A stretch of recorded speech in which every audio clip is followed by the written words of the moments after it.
le maire, mes chers collègues, l'identité urbaine de Paris est remarquable, au sens propre comme au sens figuré. Les éléments de mobilier urbain, kiosques à journaux, à musique, colonnes Maurice, fontaine Wallace, bancs, corbeilles de rue et lampadaires en fer forgé partagent un style, un même souci d'élégance à la française. Cette cohérence d'ensemble, inscrite harmonieusement dans le paysage urbain, participe directement à l'image de Paris, son identité, son attractivité. Si nous sommes conscients que les changements sont parfois nécessaires, ils doivent être faits et bien réalisés. En effet, l'amélioration de la vie des kiosquiers, le froid en hiver, l'exiguïté, le peu de confort, la connectivité, l'accueil n'est pas un sujet de discussion. C'est un aspect pratique vital, comme l'a été l'accès handicapé pour les abribus.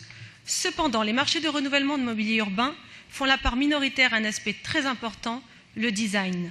Paris, capitale de la mode, innovation, culture, comme vous le présentez dans votre dernier film, et pourtant le design ne représente que 7% de la note dans le choix du kiosque, alors qu'il aurait dû en présenter au moins 40%.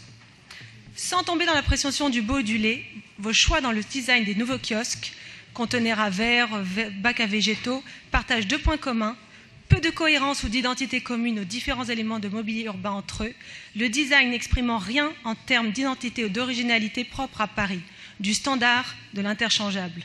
Pour les kiosques, la mise en place par notre collègue des Républicains Jean-Baptiste de Froment d'une commission du mobilier urbain a donné lieu à du dialogue participatif.